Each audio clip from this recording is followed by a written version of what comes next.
ایک مرتبہ بادشاہ اورنگزیب عالمگیر میرے خواجہ غریب نواز کے آستانے پر تشریف لاتے ہیں۔ جب آتے ہیں تو آپ نے دیکھا کہ ایک فقیر جس کی آنکھیں نہیں ہیں، جو نابینا ہے، اور وہ خواجہ غریب نواز کے آستانے پر بیٹھا ہوا مانگ رہا ہے، یا غریب نواز آنکھیں دے دو، خواجہ آنکھیں دے دو، یا خواجہ غریب نواز میری آنکھیں واپس دے دو۔ اللہ اکبر کبیرہ، وہ مانگ رہا تھا۔ بادشاہ اورنگزیب علی الرحمہ نے جب اتنا دیکھا تو کہنے لگے، اے فقیر تو کتنے دن سے مانگ رہا ہے، تو کب سے مانگ رہا ہے، تجھے کتنا وقت ہو گیا مانگتے ہوئے؟ تو جب اتنا سنا فقیر نے تو فقیر کہنے لگا کہ مجھے بہت ٹائم ہو گیا ہے، مجھے ایک عرصہ گزر گیا ہے، لیکن مجھے آنکھیں واپس نہیں ملی۔ میں خواجہ غریب نواز کے آستانے پر یہیں پہ بیٹھا رہتا ہوں اور میں مانگتا رہتا ہوں، لیکن مجھے آنکھیں واپس نہیں ملی ہیں ابھی تک۔ اللہ اکبر کبیرہ، بادشاہ اورنگزیب عالمگیر نے جب اتنا سنا تو کہنے لگے، اے سپاہیوں اس کو چاروں طرف سے گھیر لو اور اس کو پکڑ لو، اپنی گرفت میں لے لو۔ میں خواجہ غریب نواز کے آستانے پر حاضری دینے کے لیے جا رہا ہوں، میں سلام کرنے کے لیے اندر جا رہا ہوں، میں حاضری دینے کے لیے جا رہا ہوں، اور جب تک میں حاضری دے کر کے واپس آؤں، اگر اس کی آنکھیں واپس نہیں آئی میرے حاضری دے کر آنے تک، تو میں تلوار سے اس کی گردن اڑا دوں گا، میں تلوار سے اس کا سر قلم کر دوں گا۔ اللہ اکبر کبیرہ، بادشاہ اورنگزیب عالمگیر خواجہ غریب نواز کے آستانے پر حاضری دینے کے لیے جاتے ہیں۔ جب درگاہ کے اندر سلام کرنے کے لیے جاتے ہیں تو جیسے ہی گئے، اب وہ فقیر جو اندھا بیٹھا ہوا مانگ رہا تھا،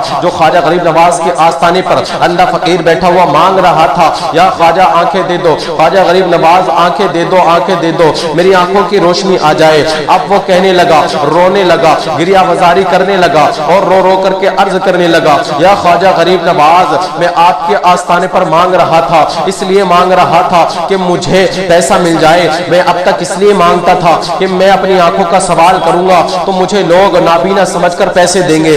خواجہ غریب نواز اب سوال صرف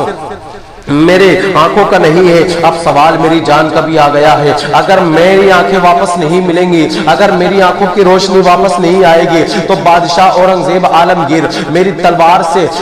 سے میرا سر قلم کر دیں گے، میری گردن کو اڑا دیں گے۔ یا خواجہ غریب نواز میری فریاد سن لیجئے، میں رو رو کر آج سچے دل سے دعائیں مانگ رہا ہوں، میری فریاد سن لیجئے، میری آنکھیں واپس دے دیجئے۔ آج میری آنکھیں واپس نہیں آئی تو بادشاہ اورنگزیب عالمگیر میرے سر کو قلم کر دیں گے، میری گردن اڑا دیں گے۔ اللہ اکبر کبیرہ، وہ مانگ ہی رہا تھا، اتنے میں بادشاہ اورنگزیب عالمگیر واپس آتے ہیں میرے خواجہ غریب نواز کے آستانے سے حاضری دے کر کے، لیکن جب آ کر کے دیکھتے ہیں تو وہ فقیر جو اندھا بیٹھا ہوا مانگ رہا تھا ایک زمانے سے، اب آ کر کے دیکھتے ہیں تو اس کی آنکھوں کی روشنی واپس آ گئی ہے، اس کی آنکھیں واپس آ گئی ہے، اب وہ نابینا نہیں رہا ہے